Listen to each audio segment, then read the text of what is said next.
한 주간 동안도 주님의 은혜 가운데에 평안하셨습니까? 다시 복음으로, 다시 교회로 이번 연속 설교는 저와 여러분의 신앙을 다시 한번 점검하는 시간입니다. 지난 한 달 동안 워싱턴 한인교회 핵심 가치들을 함께 재점검해 보고 있습니다. 끊임없는 영적인 성장을 위해서는 예배와 속회, 영적인 훈련이 꼭 필요합니다. 그렇다고 하면 오늘은 What's next? 영적인 성장을 이룬 다음에 그럼 이제부터는 우리가 어떻게 살 것인가? 우리 마지막으로 네 번째 영적인 핵심 가치인 사명에 대해서 함께 생각해 보십시다. 우리들은요, 부지불식간에 그 배움을 머릿속에다가 가둬두는 그러한 경향이 있습니다. 눈으로 보고 귀로 듣고 머리로 이해가 되면 잘 배웠다, 다 배웠다 이렇게 생각하십니다. 하지만 진정한 배움은 깨달음과 동시에 행함을 요구합니다. 배움의 속살이 지적인 동이라고 하면 배움의 겉살은 손과 발의 움직임인 것이죠. 아무리 잘 깨닫고 잘 알아도 전혀 행동이 뒤따르지 않는다고 하면 그것은 배우는 것이 아닙니다. 점점 더 머리만 커져가는 그러한 기형적인 모습이죠. 만약 예배나 속회, 말씀 공부가 우리의 머릿속에만 머물러 있고 우리의 머릿속에만 갇혀 있다라고 하면 그것은 정말 큰 문제입니다. 행함이 없는 믿음은 죽은 믿음이다 이렇게 말씀하셨는데 사실 행함이 없는 배움은 가짜 배움입니다. 어쩌면 어떤 교우님들께서는 오늘 김 목사가 또 뭘 하라고 그러나, 뭘 또 하자고 그러는 건가 이렇게 생각하시면서 재빨리 마음의 문을 닫으실지도 모르겠습니다. 릴렉스. 여러분 좀 긴장을 푸시기 바랍니다. 저는 오늘 여러분에게 뭘 하자고 요청하는 것이 아닙니다.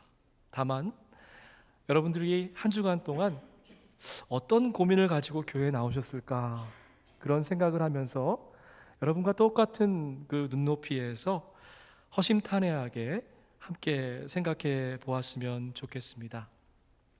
아마도 성숙한 크리스찬이라고 하면 한 번쯤은 이런 질문 해보셨을 거예요. 왜 사명을 발견하는 게 이렇게 어려울까? 사명대로 사는 게 왜 그토록 힘들까? 이런 질문을 아마 해보셨을 겁니다.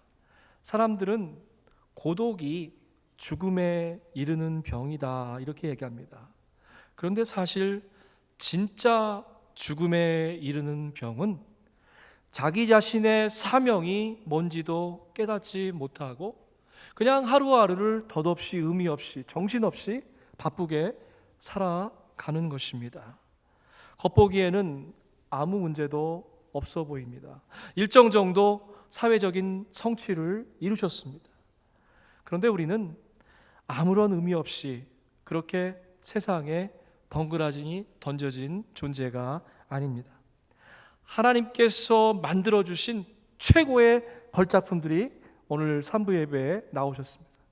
여러분 좀 어깨를 착 펴시고요, 정말 당당했으면 좋겠어요. 하나님께서 만드신 가장 큰 아름다운 존재가 바로 나다라는 그런 생각을 좀 가졌으면 좋겠습니다. 하나님께서는 여러분 한 분 한 분에게 정말로 소중한 고귀한 사명을 주셨어요.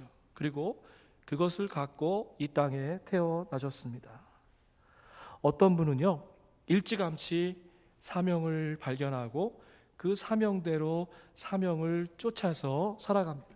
반면에 어떤 분들은요, 안타깝게도 자기의 존재의 의미를, 목적을 발견하지 못한 채 쓸쓸하게 인생을 마감하게 됩니다. 겉모습은 비슷해요. 이루는 성취도 비슷합니다. 그러나 사명을 아는 것과 자기의 사명을 모르는 것은 정말로 엄청난 차이가 있습니다. 다시 한번 첫 번째 질문으로 돌아가 보십시다. 오늘 설교는 다른 게 아니라 이 질문 하나에 대해서 저와 여러분이 함께 대답하는 것입니다. 왜 사명을 발견하는 것이 그토록 힘듭니까? 사명은요, 내 꿈이나 내 인생의 목표와는 전혀 다른 것입니다. 선교사를 뭐라고 부릅니까? 미셔너리라고 부르지요. 제가 우리 4년마다 한 번씩 열리는 그 연합감리교 총회에 갔는데 미국 할머니들이 저한테 대시를 해가지고 이렇게 허그를 해주시는 거예요. 왜 그런가 몰랐는데 제가 어떤 빠질 하나 달고 있었는데 I'm a missionary 이걸 끼고 있으니까 막 분들이 보셔서 수고한다고 이렇게 허그를 해주시더라고요. 여러분, 선교사를 미셔너리라고 부르는데 그 말의 의미는 뭡니까? 미션을 받은 사람, 미션을 받고 이제 보내심을 받은 자라고 하는 그런 뜻입니다. 그렇다고 하면 미션은 내가 만드는 것이 아니죠. 하나님께서 주시는 것이 바로 미션인 것이죠. 왜 사명, 미션을 발견하는 게 어렵습니까? 질문은 굉장히 거창한 것 같은데요. 사실 그 답은 의외로 간단합니다. 내가 미션을 만들려고 하고, 내가 미션을 발견하려고 하고, 내가 미션을 찾아내려고 하기 때문에 어려운 것입니다. 미셔너리가 되려고 하면, 사명자가 되려고 하면 미션을 주신 분의 말씀을 좀 들어야겠죠. 아무리 열심히 사역을 해도 그 사역이 내게 주어진 미션이 아니라고 하면 죄송합니다, 그분은 미셔너리가 될 수 없는 것입니다. 아무리 열심히 뛰고 노력해도 사명대로 살지 못하고 사명대로 안 산다고 하면 그분은 사명자가 아닌 것입니다. 오늘 본문은 지난주일 말씀 바로 뒤에 연결되는 부분입니다. 예수님께서 성령의 충만함을 입으시고 성령님께 이끌려서 시험을 받으셨습니다. 그리고 나서 성령의 능력을 덧입고 갈릴리 지방에서 이제 사역을 시작하시는 그러한 장면입니다. 그런데 오늘 읽었던 본문의 첫 절을 좀 저희가 주목해 볼 필요가 있어요. 여러분, 어쩌면 성경을 읽으시면서 이 부분을 그냥 놓치셨을지도 모르겠습니다. 예수님께서는 안식일이 되자 늘 하시던 대로 회당을 찾아가셨습니다. 예수님께서는 늘 하시던 대로 두루마기를 펼쳐서 말씀을 읽으셨습니다. 무슨 말입니까? 예수님은 철저하게 끊임없이 쉬지 않고 영적인 훈련을 받으셨다라고 하는 것입니다. 공생애를 시작하시면서 다시 한번 성령의 충만함을 받으셨습니다. 주님의 영이, 성령님이 내게 내리셨다. 주님께서, 성령님께서 내게 기름 부으셨다. 성령 충만이 곧 사명 충만입니다. 무슨 말입니까? 성령 충만이 없으면 나의 사명을 발견하고 그 사명대로 살아갈 수 없다라는 말입니다. 하나님의 아들이신 예수 그리스도, 그분의 사명 선언문, 미션 스테이트먼트도 성령 충만으로 시작한다는 거예요. 주의 영이 내게 내리셨다. 주님께서 내게 기름 부으셨다. 예수님의 미션 스테이트먼트는 다른 것이 아니라 성령 충만으로 시작했다라고 하는 것입니다.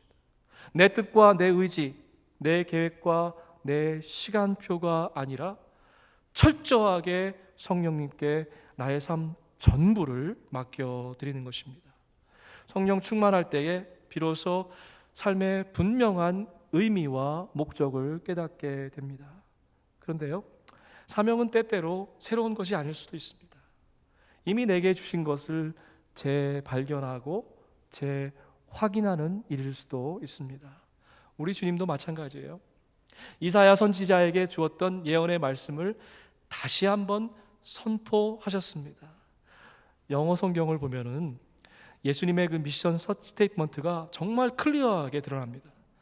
단 하나의 동사로 연결되어 있어요. 그게 뭔지 아세요, 여러분? 선포하다, proclaim이라는 말로 연결되어져 있습니다. 선포하는 것은 몰래 숨어서 자신 없이 슬쩍 말하는 것이 아닙니다. 공개적인 자리에서 열정적으로 declare, 공표하는 것이죠. 저와 여러분의 사명도 마찬가지입니다. 만약 그것이 개인적인 꿈이나 욕망이 아니라고 하면 성령님께서 우리에게 주신 사명을 우리도 선포할 수 있습니다. 선포해야만 하는 것입니다. 구체적인 방법은 조금씩 다르지만 사실 그 사명의 내용이라고 하는 것은 누구나 똑같은 것이죠. 크리스찬에게 주어진 사명은 가난한 사람들에게 기쁨을, 포로된 사람, 억눌린 자에게 해방의 소식을, 눈먼 사람에게 눈뜸을 뭐예요? 선포하는 것입니다. 다시 한번 첫 번째 질문으로 돌아갑시다. 왜 사명을 찾는 것이, 사명대로 사는 것이 그렇게 어렵습니까? 사명에 대해서 제대로 이해하고 있지 못하기 때문입니다. 모든 인류의 가난과 굶주림, 모든 사람들의 인권 문제를 해결하는 것은 너무나도 거창한 일입니다. 하지만 가족에게, 이웃에게, 직장 동료들에게 예수 그리스도의 이야기를 들려주는 것은 아마 우리가 할 수 있는 일인 것 같아요. 그런 생각을 해보았습니다. 하나님께서 우리에게 주신 가장 큰 미션, 사명이 무엇일까? 바로 이것입니다. 내가 일하는 것이 아니라 성령님께서 일하시도록 우리는 그저 예수님을 주변 사람들에게 소개해드리는 거예요. 언제 문제가 생깁니까? 내가 예수님이 되려고 할 때. 언제 힘들어집니까? 모든 문제를 내가 다 해결하는 해결사가 되야겠다고 생각할 때 힘들어지는 것이죠. 전에 섬겼던 미국인 교회에서 참 재미있는 현상을 하나 발견했습니다. 한국 교회와는 좀 전혀 다른 모습인 것 같아요. 마약과 알코올 등 각종 중독자 치유 프로그램에 정말로 힘쓰는 교회였습니다. 그런데 성경 공부하자, 기도해하자 그러면 좀 소극적인 반응들을 보이시더라고요. 백인 교회에 한국 목사가 와서 처음으로 사순절 새벽 기도회를 시작했습니다. 수백 명이 넘는 교인들 중에 딱 10명 남짓되는 교우들이 새벽 기도회에 참석했습니다. 100년이 넘는 역사를 가진 교회에서 새벽 기도를 시작했다는 것만 해도 참 놀라운 일이었습니다. 그런데 제가 그 사순절 새벽 기도를 통해서 교우들과 함께 나누고 싶었던 그런 게 하나 있었어요. 정말로 배우고 싶었던 게 하나 있었는데 그것이 뭐냐면 사명은 우리가 정하는 것이 아니다라는 것입니다. 사명은 나로부터 비롯되는 것이 아니라는 거예요. 사명은 내가 시작하는 것이 아니라는 것입니다. 겸손하게 말씀 앞에 기도를 통해서 성령님께서 주시는 말씀을 들을 때에 비로소 우리의 사명을 알아가게 된다는 것을 좀 배우고 싶었습니다. 감리교의 가장 큰 매력 중에 하나가 사회 구원, 소셜 가스펠이라고 하는 것입니다. 가난한 자와 고아, 과부, 그리고 집 없는 자들에게 사랑을 베푸는 것, 그것이 우리 감리교의 자랑스러운 전통입니다.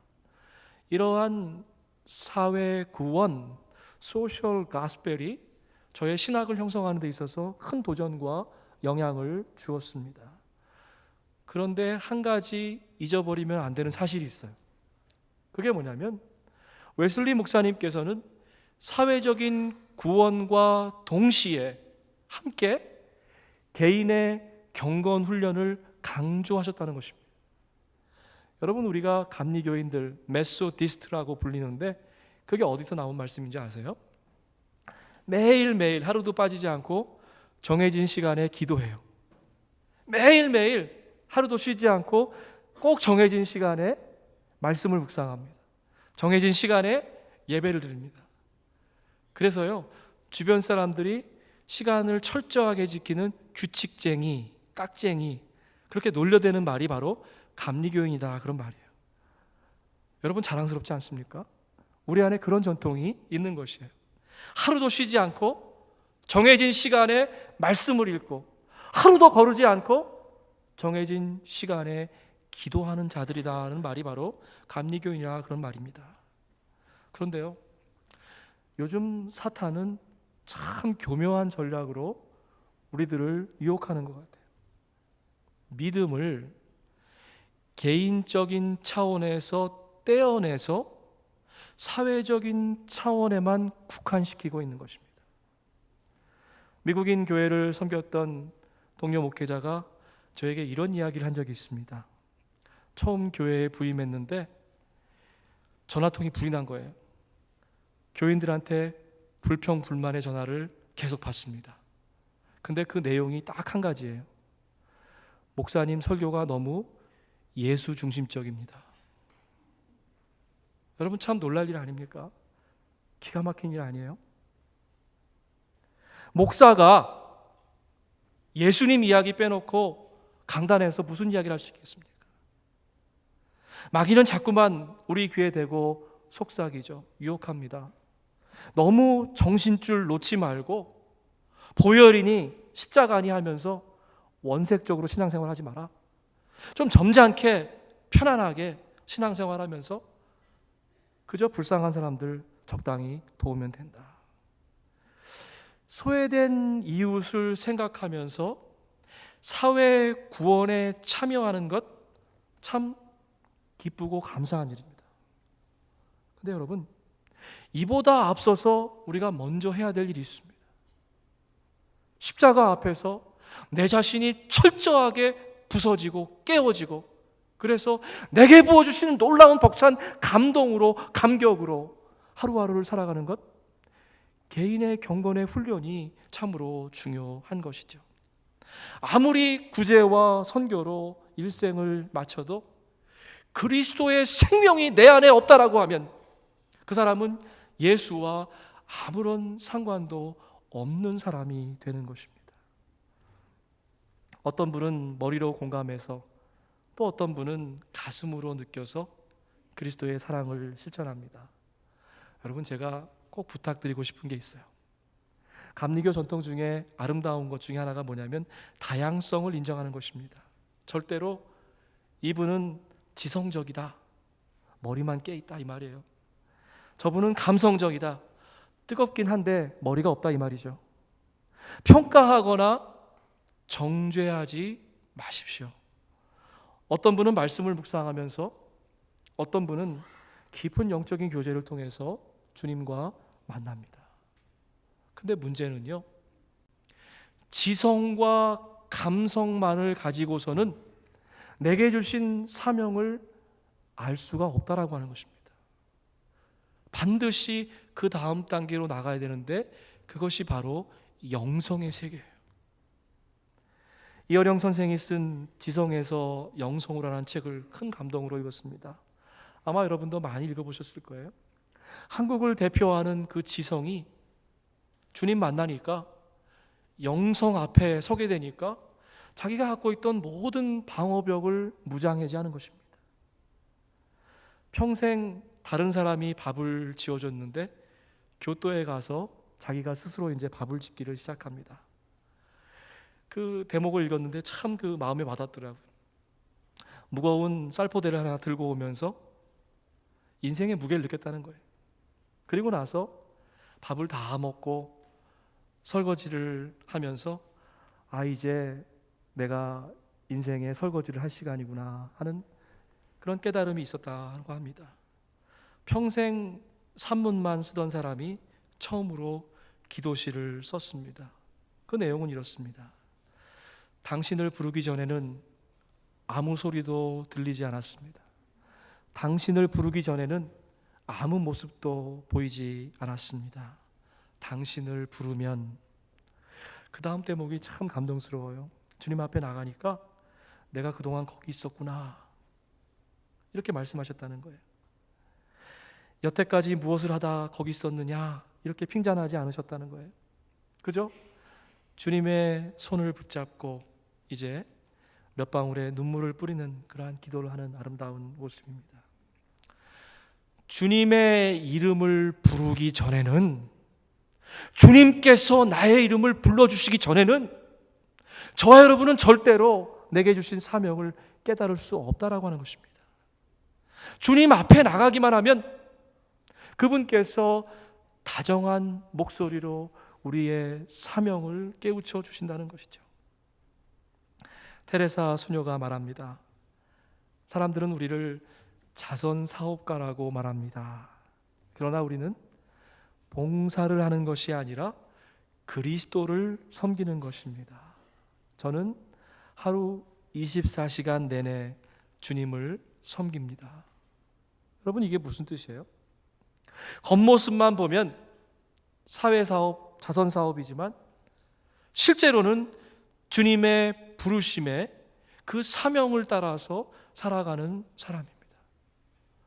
겉으로만 보면 주차 사역하시고 꽃꽂이 사역하시고 중보기도 사역하시고 방송실에서 일하시고 차세대 사역하시고 우리의 겉으로 드러나는 사역의 모습은 다양합니다.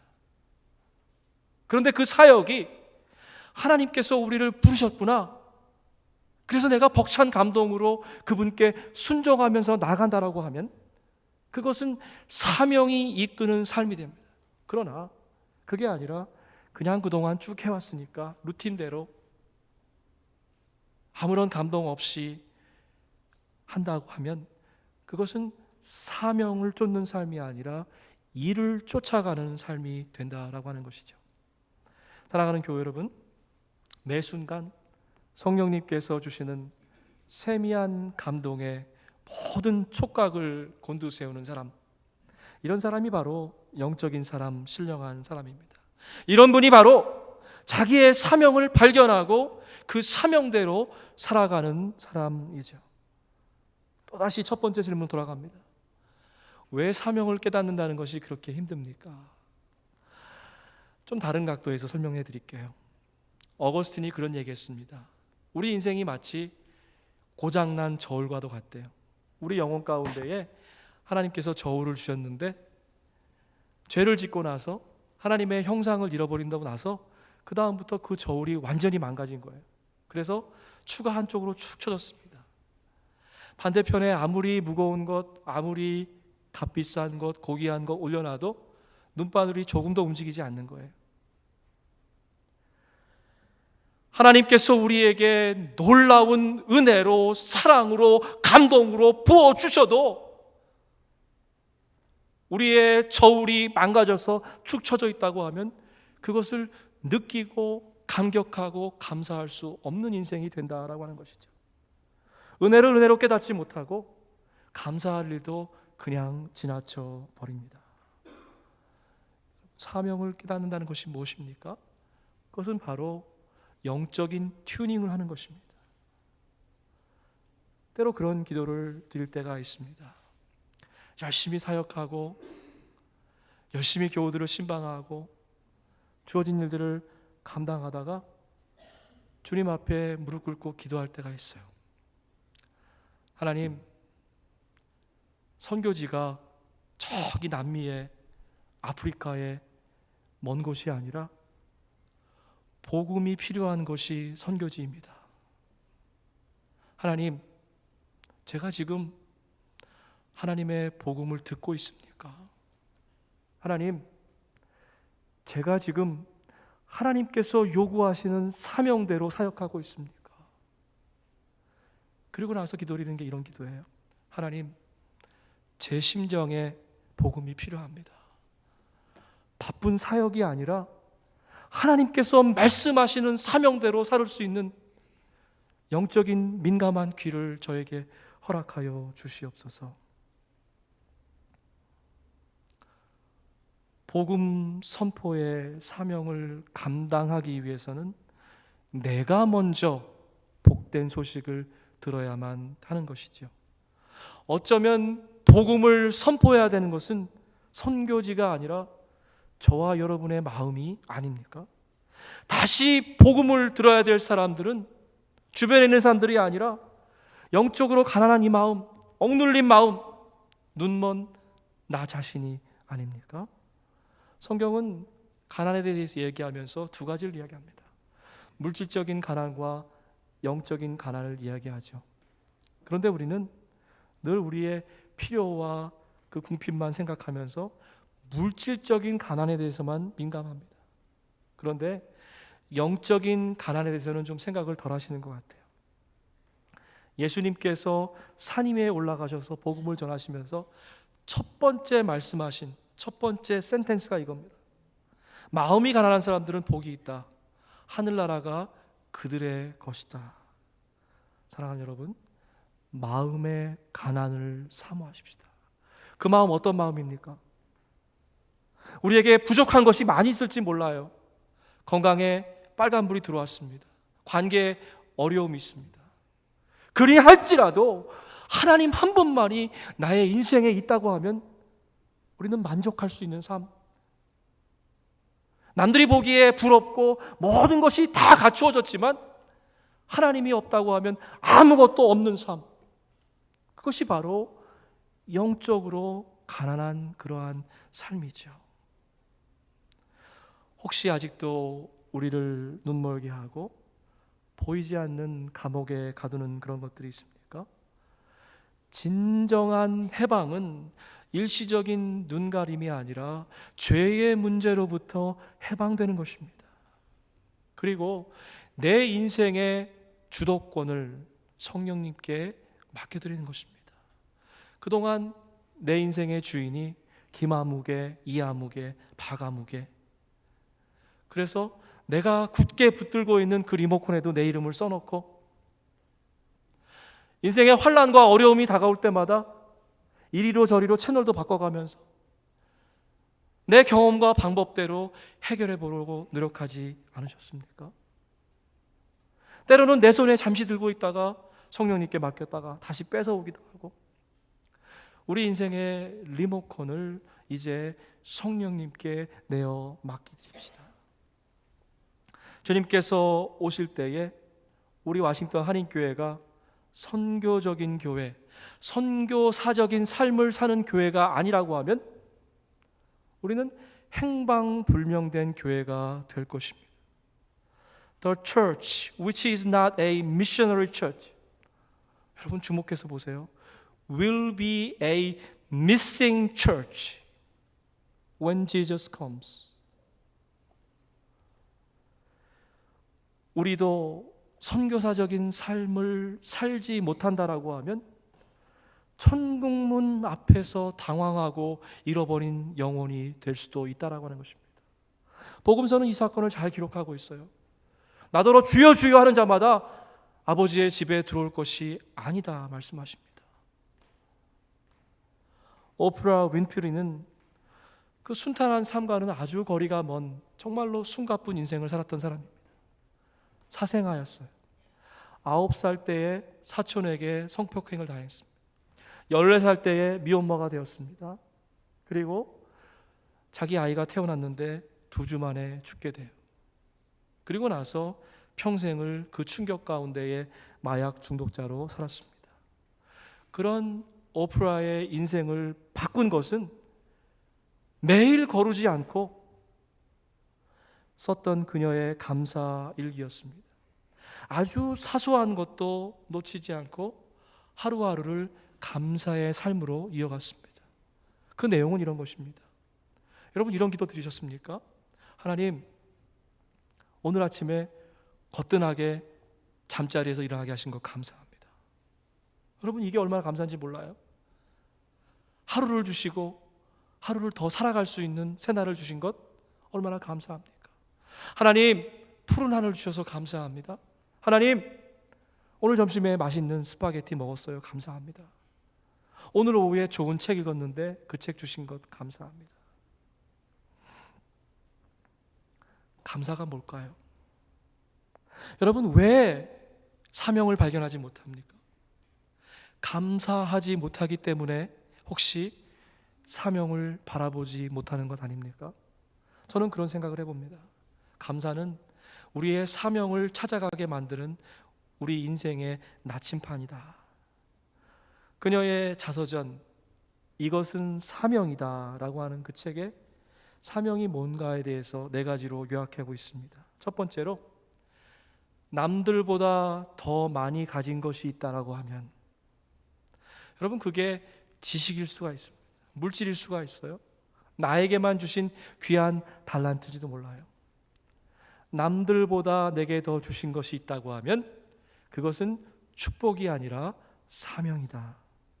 남들보다 더 아픈 상처가 있었다고 하면 그것은 고통이 아니라 사명이다. 여러분, 이게 무슨 말입니까? 제가 목회를 하면서 깨달았어요. 내가 만약 성도님들이 겪었던 그러한 아픈 삶의 자리들, 그런 고통을 겪지 못했다고 하면 여러분들의 기도 제목을 이해하지 못했을 겁니다. 하나님께서 우리의 영혼의 아픈 상처들, scar, 그것들을 성령님께 내어 맡기기만 하면 그 스카가 변해서 하늘의 아름답게 변한다는 스타로 바꿔주신다는 거예요. 고통이 곧 사명입니다.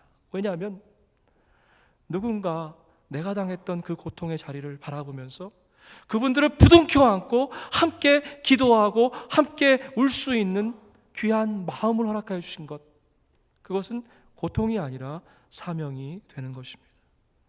남들보다 더 설레이는 일이 있다고 하면, 제가 보스턴에서 젊은 영혼들을 생각하면서 교회 개척을 꿈꿨을 때 생각만 해도 기쁘고 기도만 해도 가슴이 설렜어요.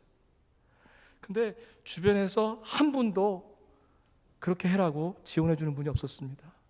그 순간 이게 내 마음인가? 착각인가? 하는 시간이 있었습니다. 하나님께서 우리에게 거룩한 설렘을 주실 때에 그것은 착각이 아니라 사명인 것이죠. 남들보다 더 부담되는 일이 있다라고 하면 그것은 강제하거나 강요하는 것이 아니라 사명인 것입니다. 사랑하는 여러분, 성령님께 여러분의 영혼을 열어드리기 원합니다. 그리고 지금 이 순간 성령님께서 말씀하시는 세밀한 음성을 들으십시오. 만약 내가 더 가졌다라고 하면, 만약 내가 더 아픈 그러한 시간이 있었다라고 하면, 만약 내게 설레이는 마음이 있다라고 하면, 하나님께서 내게 부담되는 마음을 주셨다고 하면 그것은 사명이라고 하는 것입니다.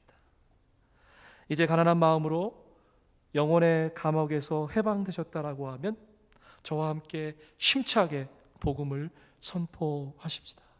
가난한 자에게 기쁜 소식을, 눈먼 자에게 눈뜸을, 억눌린 자에게 해방을 선포하십시다. 이번 한 주간도 주님 안에서 승리하시는 복된 한 주가 되기를 주의 이름으로 축복합니다. 아멘. 함께 기도하겠습니다.